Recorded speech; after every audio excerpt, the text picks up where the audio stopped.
Good morning, I'm Mark Fleisher, and thanks for coming out. This is a typical slide that we see at all the conferences, right? It's the title of the talk and who I am. It's kind of a typical slide. First, let me tell you a little bit about me. I'm Mark Fleisher. I'm interested and I'm passionate about three things. Really just three things. One, my family. The three best things that happened to me in my career was meeting my wife, because I had too many speeding tickets, and I met her at the bus stop, and our two kids. Those are the three best things that happened to me in my career. I'm passionate about my family. I'm passionate about my country. I love my country. I've had the opportunity to go all over this country, and everywhere I go, I love it. Every city, every town. I've spoken in Philadelphia, and in Los Angeles, and in Chicago, but Erie, and Akron, and Dayton, Saginaw, everywhere I go, I always notice the same thing. Everybody in my audience cares, tries hard, has good intentions, really smart. And every city I go to, I really like. So I'm passionate about my country. And the third thing I'm passionate about is, I guess, diarrhea. So, which really means that I really need to work on a hobby or something. Because I'm passionate about inflammatory bowel disease, which is really, my boys tell me, Dad, you really got to find something else. But I am passionate about that. But every talk I give, it's always a canned deck. It's always some drug company making a canned deck. And then our hands are tied because we have to follow pharma guidelines, and we're hired by companies to talk about their drug. And I want to talk about all the drugs. Because to make believe that there's only one drug on the market doesn't make sense. And it's not fair to my colleagues. So I'm only like an infomercial. It's like my pillow. So these talks I really enjoy because the slides aren't like this. They're not from a drug company. They're my slides. I made them. So, no more boring titles. Let's do something snappy, a little different. You'll never see that from a drug company. So instead of it saying past, present, future, really what I want to do is, my title of my talk is, Let's Make Treating Colitis Great Again. Okay. So some quick definitions in it, because I'm really not a gastroenterologist. I'm not. I'm an internist, that's true. I am trained in internal medicine.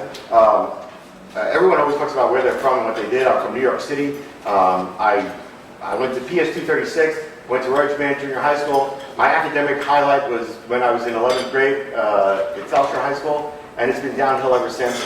I did my internship, residency, and fellowship at Lenox Hill Hospital in internal medicine, like I'm a real doctor, right? Internal medicine, and then I specialized in GI.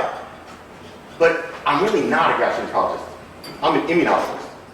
I specialize in IMIDs, immune-mediated inflammatory disorders. What is that? Immune-mediated inflammatory disorders is a constellation of illnesses that are seemingly unrelated, and yet they're all the same, just with variable expression, different phenotypes. Like one day you'll see a commercial for a drug for psoriasis, and then the same drug is for rheumatoid arthritis, and then the same drug is for Crohn's, and then the same drug is for ulcerative colitis. Well, what is that all about? Because it's this overproduction of cytokines and proteins and leukotrienes, these mediators that fight some sort of infection and mediate inflammation that explode inappropriately, causing an autoimmune illness. But it's the same pathway for all of these illnesses.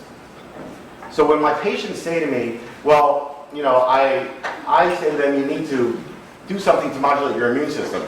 They say, well, I don't want you to do that. I don't want you to touch my immune system. I don't want you to dampen my immune system. That's exactly what you want me to do, because you're making too many of these proteins. My job is to bring you from excessive amount of production to normal, just not to overshoot it. Overshoot it makes you immunosuppressed. So I go from too much to the right amount, but not to too little. Too little is AIDS. I tell my IBD patients, they're the opposite of AIDS. You make too much, they make too little. And you know what? They feel better. At least I don't have that. 3, 2, 1. I'm all about numbers. I love numbers. What's 3, 2, 1? 3% of the country has psoriasis. 2% has RA. 1% has inflammatory bowel disease. 3, 2, 1. 3% has psoriasis. 2% has RA. 1% has Crohn's and ulcerative colitis. So when my patient comes in with Crohn's, I don't say to them, does anyone in your family have Crohn's? No. I triple my likelihood. Anybody with psoriasis? Yeah, my aunt. Oh, because it's all the same illness, with just variable expression. All of them, for some reason, make all of these protein mediators, these cytokines, which is what our drugs are all about, is blocking this overproduction. And then some of them get skin, some of them get joints, some of them get GI, and then some of them get an overlap. So that's why you have psoriatic arthritis. That's why for Crohn's disease, common rashes are H. suppurativa, psoriasis. So when someone comes in with IBS and psoriasis, I'm always thinking, I'm not so sure. Let me see whether or not it's 3, 2, 1. Before I say you've got IBS, maybe you got IBD. So what's 6%, right? So it's 3, 2, 1. 6% is very hard to conceptualize. What's 6% of the country? Well, there are 300 million people here legally, right? So that means there's 1.8 million with an IMID. 1.8 million with an IMID. Still too conceptual. Okay, go to Yankee Stadium. They've sold out the game. It's packed for the last game, right? The last game they just played against Houston, before they lost last night. And they play tonight at 7 o'clock for those who are interested. But you look at it, packed Yankee Stadium, an entire section of the upper deck, an entire section, that's 6% of Yankee Stadium, has one of these things. They're either flaking, creaking, or going to the bathroom too much, right? They've got psoriasis, rheumatoid arthritis, or IBD. That is how common it is. When you look at a packed stadium and look at one whole section, and that's an IMID section, that's pretty common. Let's talk about stuff that drives me crazy, right? I have a whole list of things that drive me crazy. Look, I'm a native New Yorker, so all New Yorkers are driven crazy by millions of things. We have a long list of neuroses, but let's talk about the ones that are clinically appropriate right now. What drives me crazy? There's IBS and IBD. I can't stand when people, mix those two up because they're so different. IBS is irritable bowel syndrome. It's a motility disorder. And there's several types. There's constipation predominant, diarrhea predominant, alternators. They can alternate day to day, week to week, month to month, year to year, decade to decade. I used to be this, and now I'm this. So those are the times. What are the symptoms? Cramping, abdominal pain, irregular bowel habits. Oh, well, wait a minute, that could be anything, right? Could be anything. Work days lost. That's interesting. Work days lost for IBS are the same as IBD. 16 work days lost. IBD is life-threatening. IBS, it changes your life. Number of days lost, work-wise, 16. Same. Highest number, asthma. Right? That's like a board question. Asthma. Most work days lost from asthma. But IBD and IBS, same number of work days lost. Lives lost? None. None. It doesn't kill you. It annoys you. It puts you out of work, but it won't kill you. So let's remember, there's a difference between IBD and IBS. IBD. Okay, what are the types of IBD? Now we're talking. This is my territory. There's ulcerative colitis and Crohn's disease. Then, what are the signs and symptoms? Nausea, abdominal pain, irregular bowel habits, unexplained weight loss. Sometimes they bleed, sometimes they don't. It could be diarrhea. It could be constipation. Any body type. You could be thin, it's a mesomorph, ectomorph, endomorph. Any body type. It doesn't make sense to say, you can't have IBD, you're too heavy. No, it's any body type. Lives lost. Oh yeah. Mortality. Actually, there are 2 drugs that are associated with increased mortality in inflammatory bowel disease. 2 drugs that will increase your mortality. Steroids and narcotics. There are 2 drugs that are associated with increased suicide in inflammatory bowel disease. Steroids and narcotics. Wow. Wow. So once you have an IBD patient who's on like a narcotic, pain medication, be very careful. Higher mortality, higher suicide rate. And is it because of the drug? Or maybe because they're just so lost in pain that they'd rather kill themselves than live with this thing. So how are lives lost? Yeah, sure. Your life expectancy is less when you have inflammatory bowel disease. That's true. But also sometimes it's iatrogenic. Crohn's ulcerative colitis. It's a spectrum of illness. So ulcerative colitis. Ulcerative colitis is a disease that is inflammation of the colon and only in the colon, and it never leaves the colon. Once it leaves the colon, it can't be ulcerative colitis. Where does it start? It always starts in your rectum. So your GI tract is, mouth, esophagus, stomach, duodenum, jejunum, ileum, colon, and out. It's like I-95. Woof, right? It goes from Maine to Florida. So ulcerative colitis always starts in the rectum, ascends proximally, never skips. And once it leaves your colon, it can't be. Okay. And it doesn't wax and wane. It's not bad, good, bad, good, bad, good. It's bad. Oh, but wait a second, it's not so simple.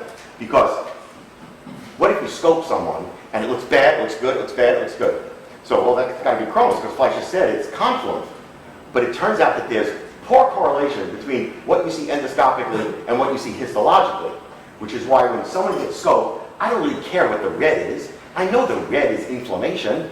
I care about what is the normal-looking one, the normal-looking part of the colon, because the biopsy comes back mild chronic inflammation. Oh, so maybe that's ulcerative, and it wasn't Crohn's. So that's what you're looking for. It's not so simple, the diagnosis. So where is it? Crohn's is different. I love Crohn's because it could be anywhere and it's anything. So 40% of Crohn's is in your ileum, 30% is in your colon, 25% is from your mouth to your ileum. So that's 25, 40, 30, right, that's 95. Where's the other 5? 5% of Crohn's is purely extraintestinal. 5% of Crohn's is completely outside the GI tract. Right? Joints, eyes, skin, lungs, pancreas, liver. Wow. Anyway, that's what makes it hard. Why? Ooh, why?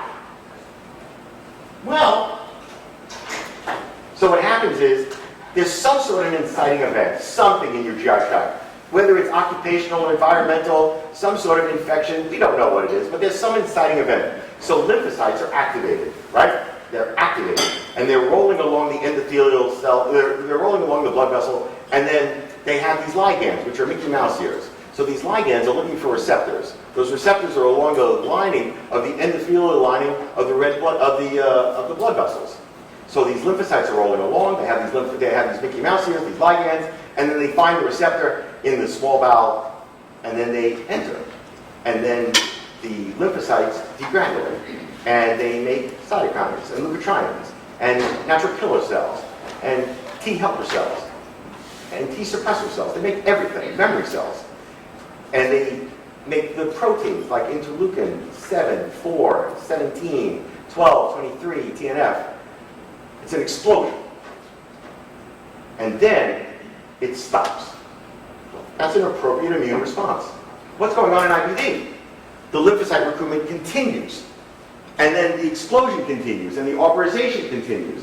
And it's inappropriate because there's nothing to fight anymore. So these proteins decide to fight you. And that's why.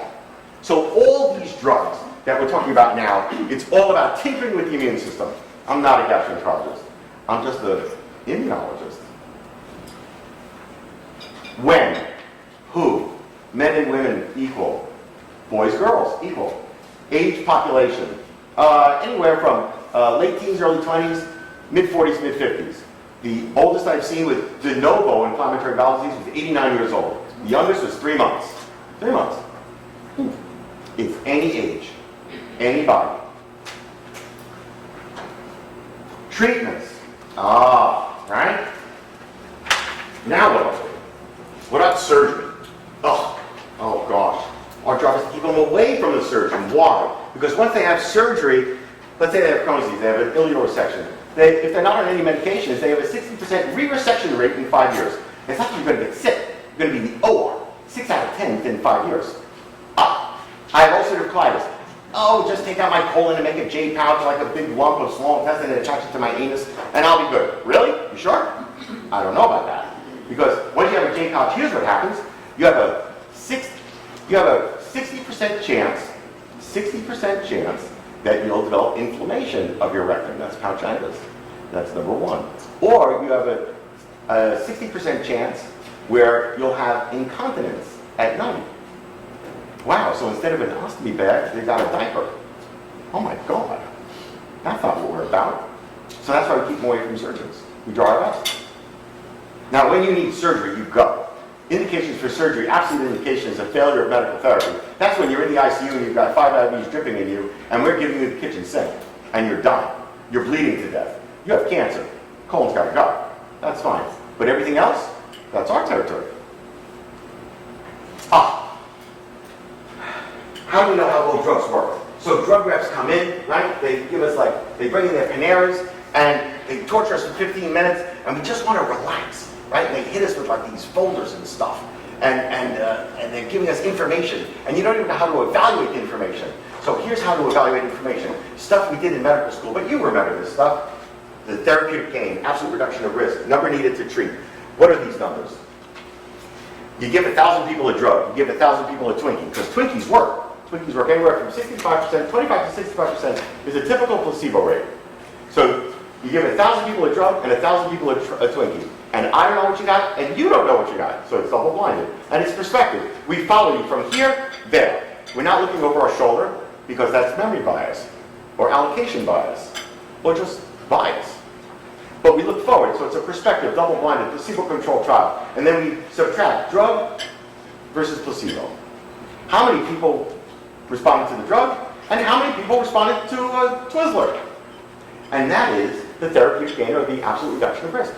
Drug minus placebo is absolute reduction of risk. 1 over absolute reduction of risk is number needed to treat. How many people need to get this drug before somebody gets better? That's the number needed to treat. So when they give you these studies, just do the quick math. What's the number? Like Cipro and Flagyl in Crohn's disease. Cipro and Flagyl in Crohn's disease, I used to hear all the time, oh, you know, it works 80% of the time. It works 80% of the time. That's true. And in the same study by Greenblum, Canadian Journal of Gastroenterology, 65% of the people responded to deviled eggs. So it's 80 minus 65, 15% therapeutic gain. Not very good. I love numbers, right?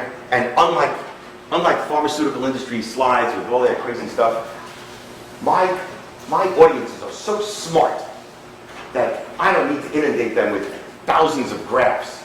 They're fast, right? They make quick decisions in 15 minutes in that office. They're changing lives every 15 minutes. Wow. So here's some numbers. 25, 65. You know those numbers already, right? That is the likelihood that a placebo will work. 25 to 65. So when you see a study and you see the placebo rate, well, it's really high. It's okay. In GI, 25 to 65 are appropriate and acceptable numbers. Okay, maybe a few words. Just a few words. So, drugs. 5 ASA products, right? So there's all these 5 ASA products. There's Asacol and Pentasa and Lialda and Apriso. First of all, studies show that they're all equally ineffective. They're all ineffective. The therapeutic gain of any of these drugs in Crohn's disease or ulcerative colitis of the colon is 25%. But wait, it's only 25% in the people who have mild disease. In moderate to severe disease, it's much less. How many people actually show up initially with mild disease? 25%. So it's a 25% therapeutic gain in the 25% of the people that it's appropriate for. Well, that's not very good. So when we start yelling at our patients, well, you know, you missed your dose, maybe that's why it's not working. No, maybe it's not working because it's 1 out of 4 and 1 out of 4. What about 0? What's the therapeutic gain of 5 ASA products in small bowel disease? 0. So when the drug rep tells me, you know, there's small bowel release of Pentasa, I tell them that's true, but so do Twizzlers. They have small bowel release, and they also have a 0 therapeutic gain in Crohn's disease. So when someone has small bowel disease, and you give them a 5 ASA, what? You're wasting their time. Why is that important? Because time is tissue. The architect of the body was a genius. It's amazing. The architect of the body was a genius. And I can't wait to meet him or her. I can't. I don't want to meet him right now. I'd like to wait, but I can't wait. Because it's brilliant. It's very simple axioms. Time is tissue. No, not time is money. Time is tissue. The longer you wait before you treat someone with reflux disease, the more likely they will develop paralysis. The more likely they get cancer of the esophagus. The more likely you wait before you revascularize someone's brain, the more likely they are to end up with their stroke at Brooks. The more time you wait before you treat their heart attack, the more likely they're a cardiac cripple and they can't even walk with their kids anymore. The more time you wait before you give appropriate therapy for inflammatory bowel disease, the more likely they will have irrevocable consequences. So, cancers, abscesses, fistulae, strictures. So don't waste their time.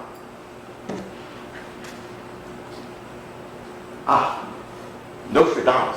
I can predict your future. As soon as a patient comes in and I give them steroids, or anyone's giving them steroids, I can predict their future. I know their numbers. And these are not old numbers. This is Pia Munkholm, a brilliant woman in Sweden. And probably the only Swedish woman I know who's not an ABBA. Anyway, she's brilliant. And the study is from 1997, where as soon as you give someone steroids, 20% of the time they won't respond at all. 36% of the time they'll respond, but they'll relapse in the first year. 44% of the time they'll be okay at the end of the first year. Wait a second. But wait, there's more, right? This is my infomercial moment. But wait, there's more. It turns out that it's 20% of the time it doesn't work at all. 36% of the time it works, but they relapse in a year. 22% of the time they relapse at the end of 2 years. 22% of the time they're okay after 2 years. So as soon as you give someone steroids, here are your numbers. You have a 1 in 5 chance it won't work. You have a 1 in 5 chance you'll be okay at the end of 2 years, and everybody else is going to relapse. You've got to be ready, which means you need another drug. You need to be ready. So what about, okay, I give them 5 ASA products as soon as they get off their steroids or on their steroids. Why? Studies show that once you've been on steroids, the efficacy of a 5 ASA product goes from 25% down to 0. It's not a steroid-sparing drug. So I give patients steroids once, second time, it's a new ballgame.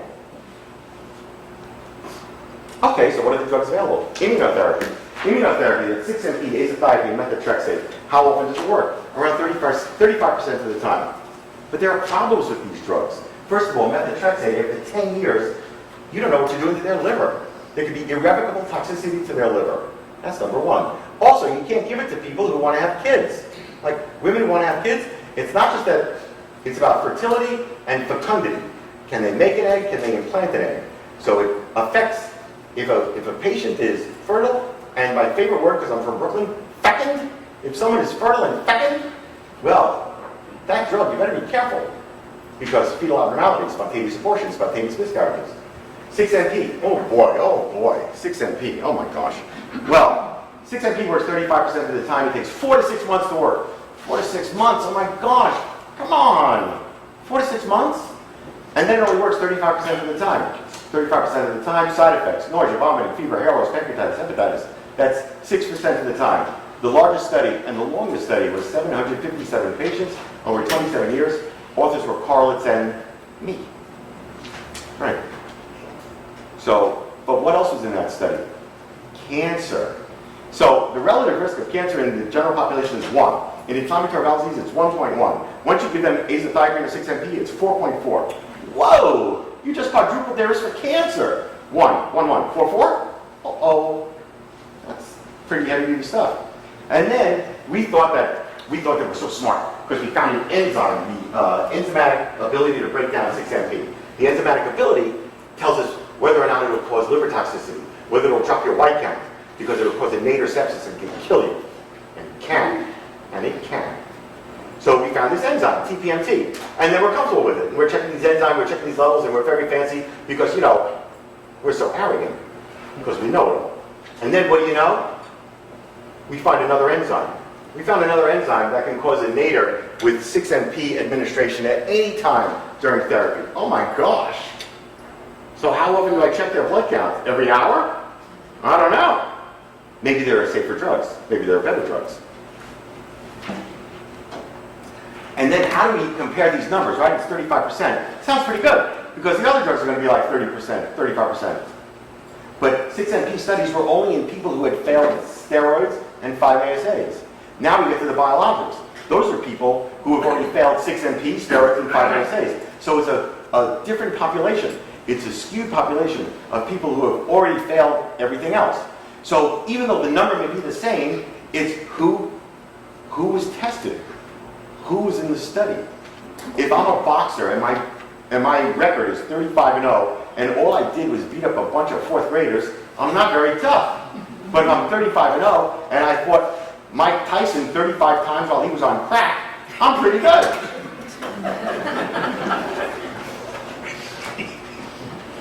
Unlikely. So biologics, now we're talking. Now we're talking. Okay, because what do biologics do? Biologics interrupt your immune system, that overproduction. And some biologics pinch off one cytokine and some block lymphocyte migration. And there are different classes of biologics. And there'll be more classes of biologics. We're not done. This is the beginning. Biologics we have now, it's the penicillin of biologics. Who uses penicillin? Exactly. This is the early stuff. So, here are some numbers to remember. In ulcerative colitis, because the drug companies will say what the efficacy of the drug is at 6 weeks or at 4 weeks. That's not the point. The point is, how about at a year, right? At a year. Yes, you want to know how fast it works. You want to give people a reasonable expectation of how long before they should expect to find some relief. But what's at the end of the year? Entyvio. Entyvio is an anti-integrin. What it does is it blocks lymphocyte migration. Lymphocytes are rolling along, and there's a Mickey Mouse here, and it's a ligand, and it's looking for a receptor, and it finds the receptor to the small bowel, and it goes in there, and basically what Entyvio does is it blocks lymphocyte migration to the small bowel. That's an anti-integrin. And then there's anti-TNF drugs, like Remicade, Simponi, Humira. What they do is they block the most common twig to inflammatory bowel disease, TNF, tumor necrosis factor. So for ulcerative colitis, those are your numbers. Entyvio, Remicade, Simponi, Humira. Okay. Those are your numbers. So when people ask me, why'd you pick that drug? That's why I picked that drug. That's why I picked it. Okay. Those are the numbers. Now it's true, Humira is an injection. It's an injection you give yourself. Boom, every other week. It's easy. It's true. It's also least effective. Okay. So there's ease of administration. Okay.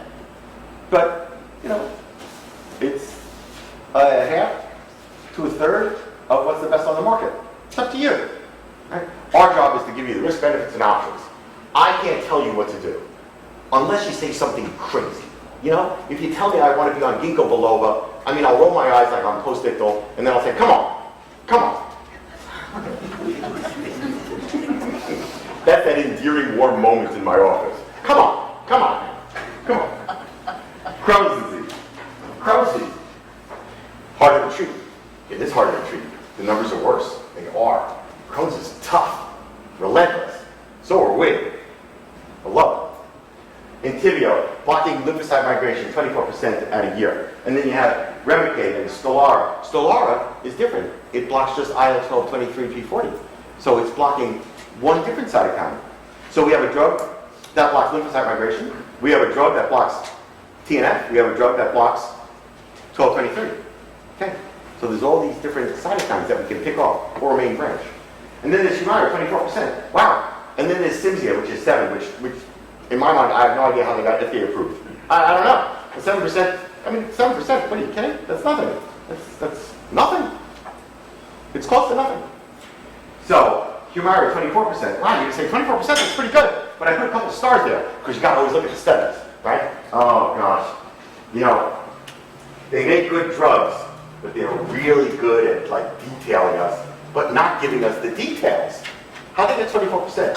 So, their study is, you start off with 296 patients, and only 55 responded, right? Now, most of the studies, and then you go out to a year. So you study them for 2-3 months, and then they go out for a year. Extended label. Most of the studies, the response rate is 50 to 60% at 6 to 8 weeks, and then they go out to the rest of the year. So the other numbers, 24, 23, 16, 7, that's 50, 60% response rate, short term, and then long term they go out, and then the numbers are the numbers for the year. But Humira, their numbers were 296 people start, only 55 responded. Wait a minute, that's like a 25%. So instead of 60% response rate, they only had 25% response rate. So the 25% that responded, of them, 24 were able to maintain a response at the end of the year. So only half of the number of people who got Humira as opposed to the other drugs. So the numbers dance. 24 is not 24. Entyvio's 24 is for 60% of the people who responded at week 8 and then went out to the end of the year and 24% kept responding, as opposed to Humira. Only 20% responded and then 24% of them stayed out to the year. Oh. So maybe there's a reason why the drug reps come in and only talk for 5 minutes. Because they don't want you to start asking so many questions. They just want to give you a number. So, efficacy, safety, biologics versus immunotherapy. What should I treat them with? So there are 2 studies. There's a SONIC trial and a success trial. SONIC trial is in Crohn's disease, success in ulcerative colitis, and it's basically comparing biologic with immunotherapy. To biologic therapy. So who won what? The gold medal, of course, Dorothy Hamill, of course, right? It's my hero. So she won the gold medal. And combination therapy of azathioprine and biologics, that's the most effective combination. That's the most effective approach for inflammatory bowel disease. Combinations, both at the same time. Biologics, second place. Third place, immunotherapy alone. Oh, but there's only one thing, right? They may have been more effective in combination, but they're more dangerous. 4.4. So it's risk-benefit ratio. So on the one hand, combination is more effective. On the other hand, you just quadrupled their risk for lymphoma. Maybe I don't want the gold medal winner. So, what do you want to be when you grow up? You want to be Nostradamus, or you want to be something more? You want to just predict the future, or you want to change the future? Me, I want to change the future. I do. I don't want to just predict it. It turns out that the earlier application of appropriate therapy, you change their future. It turns out that when you give people earlier application of biologic therapy, earlier in their disease process, they're less likely to have surgery, cancers, strictures, fistula.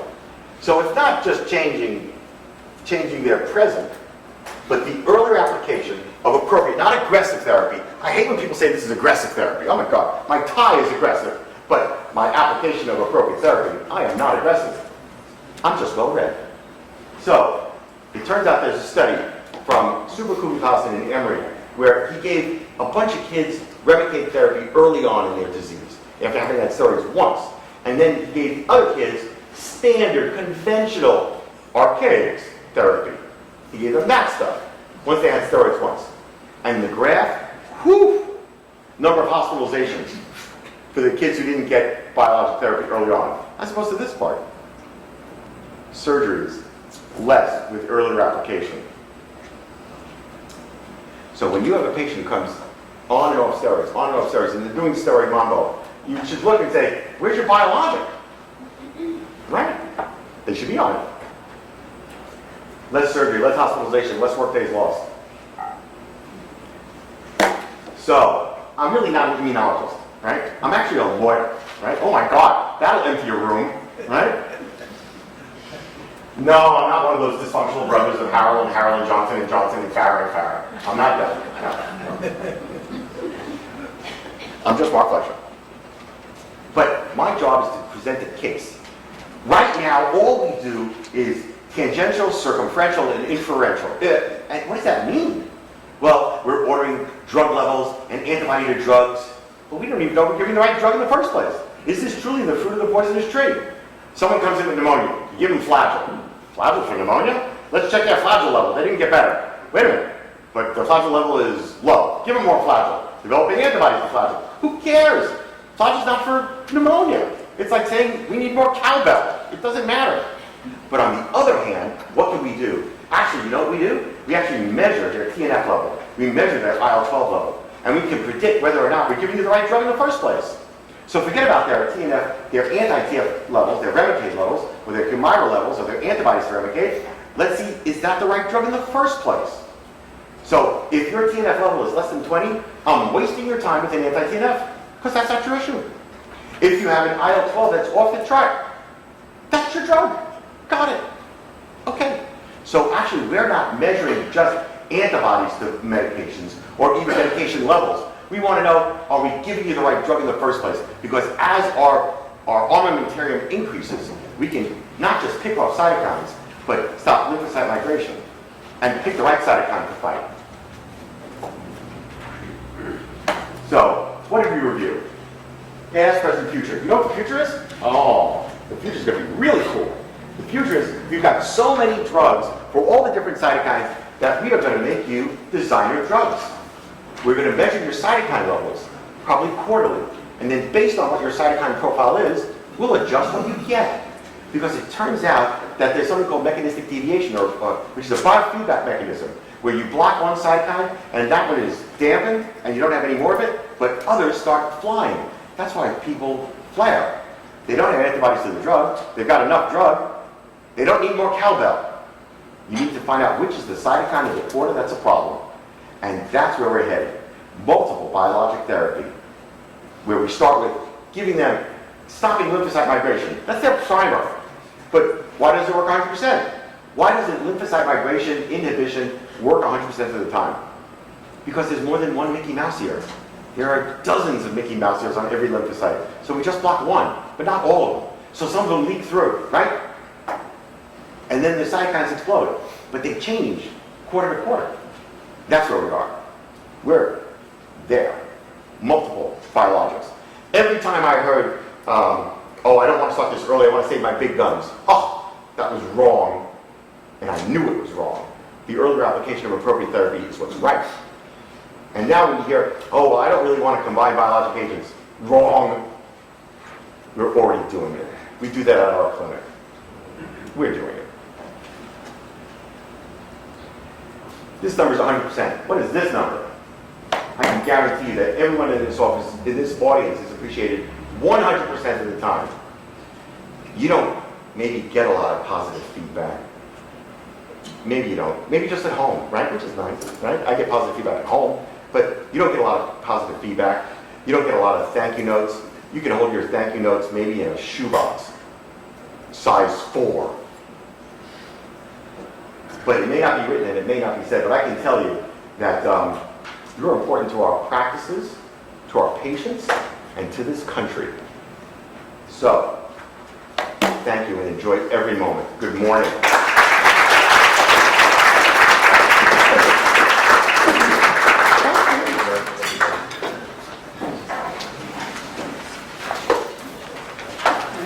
Oh, I'm sorry. Yeah, I have time for a couple of questions. Oh, I was told to be on time, right? So I'm very nervous about that. Yes, sir. Where does all the word microbiome comes into the play? Maybe you would like to have it as a next. I love that question. Right, so the microbiome is being studied mostly by Balfour Starter in North Carolina, who also has Crohn's disease. Right? You know, when you have that disease, you're a little more invested. You know, when it's in your family, when it's in your neighborhood, when it's your neighbor, you know, you're a little more invested.